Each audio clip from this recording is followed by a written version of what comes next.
It's a little bit of an ugly win, but it's it's a win nonetheless. A very ugly win. Yeah, I mean, sometimes we stress it a little bit. You got some lucky breaks, but for the most part, you still played a really phenomenal game.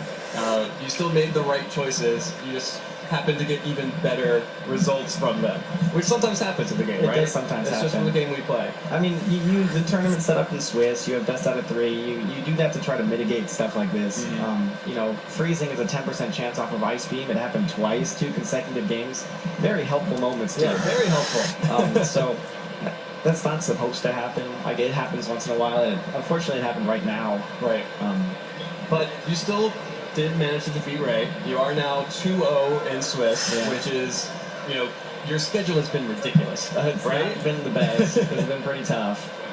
Can you walk me through your first round matches against the Japanese national champion? How did those go for you? Oh, yeah.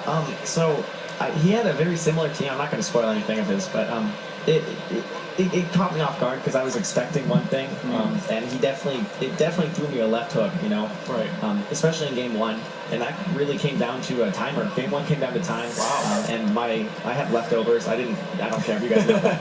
I have leftovers on my Aegislash, and it healed up enough health to out heal his last Pokemon. So that's how I won that game. And in the second game, I don't really remember the second game, to be honest. Well, once you get to this deep, it sometimes becomes a blur. Yeah. I led Rain in both of those games, though, so I don't know if that's of interest to you guys. It is actually of interest to me, because when we saw you at US Nats, you never played your Rain. You still had it in the back, but you almost never played it. What about Worlds makes you feel like Rain is better? Is it just that Rain has a better matchup against both of these competitors? Or is it sort of, Scott and I talked a little bit about, you don't have talent on this team anymore. Right. It's frailer, it's more of a heavy hitter. Maybe not as useful in the Worlds metagame. Is your Rain mode much better now because of that? Actually, yeah, that's exactly right. I changed around some of the items to try to make the Rain mode handle very common metagame leads. Anywhere from Kangaskhan to Talonflame to Double Dragons. Like, I can handle that and at least throw about equal punches, so my Mega can come out. It'll be full health in the back. Right. And I can come out and try to steamroll the rest of my way through. So I think it does a really good job of kind of equalizing a game against an opponent in the first rounds of the match. So I can kind of test them out. I not only get to learn part of their team, but I get to save my Mega. And a lot of opponents need their Mega to try to tackle Rain.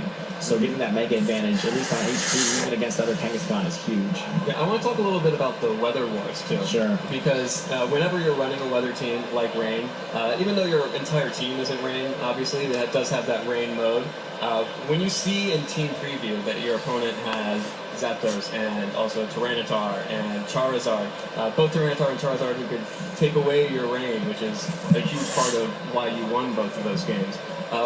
How do you look at the Weather War? How do you play that out?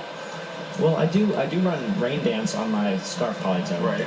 And that's solely for that whole Weather War issue. It's really important, like you said. I was really lucky that Ray's Tyranitar was faster than my Polytoad. And when I saw it come out and Sandstream went up first, I was like, oh, thank God. Because then I was able to, Tyranitar, if it doesn't have the Sand Up, it's gonna take a beating from a simple Skull.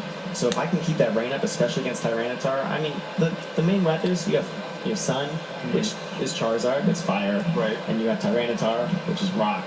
Your Rain's gonna, as long as you can keep up the Rain, you've got a pretty good way of fighting against that. Yeah. So, and a lot of times if they're running Sun, that's their Mega, that's their Charizard. I want to get rid of the Mega with a simple Polytoad. I'm totally willing to make that trade. And a lot of times people will run Mega Tyranitar, and if I can get rid of it with my, and there's also the chance for burn on those too. Right. A little bit more likely than Ice Beam freezes, so maybe you'll get a couple of those rolls coming up. I got one against them. Okay. Yeah. First round. I really enjoy the changes you made to your team because people come into it with the assumption that it looks like his Nationals team is going to play the same way, but you changed that around the way that it plays. Can you talk a little bit about the way that your new team plays compared to your Nationals team? Yeah, okay, I can do that. I guess they're both very similar in that I try to go for like a beatdown strategy. I'm trying to deal out as much damage as possible, but I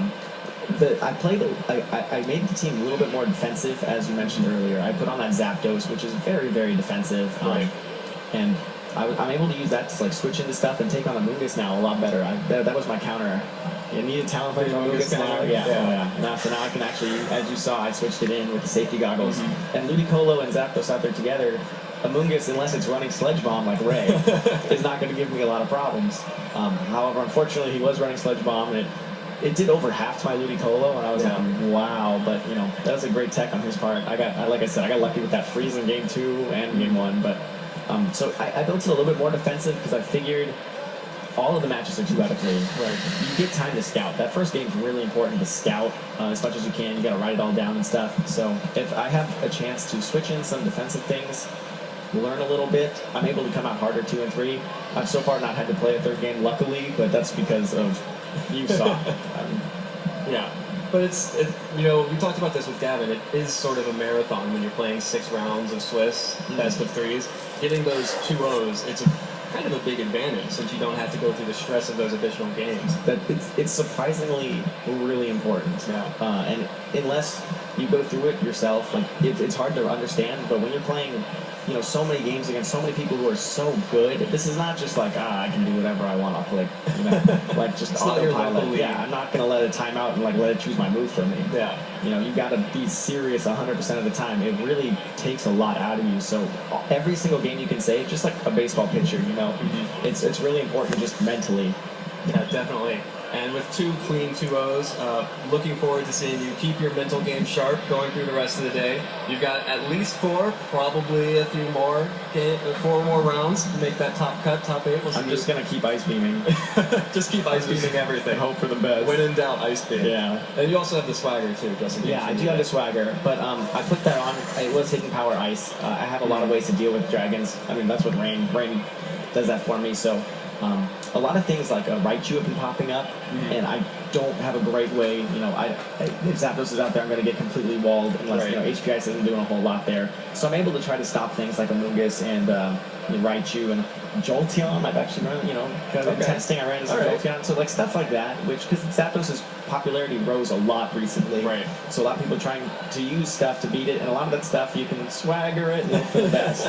Well, you can always swagger it up. Oh, yeah, as you saw in the first match, right? Yeah. Well, Alex, congratulations again on the win. 2-0, 4 more rounds to go. I'm sure we'll be seeing much more of you later. Congratulations again. Thank you. But it's not all about the competition here. We're going to go down to Jess on the floor for an inside look at what's going on the floor here.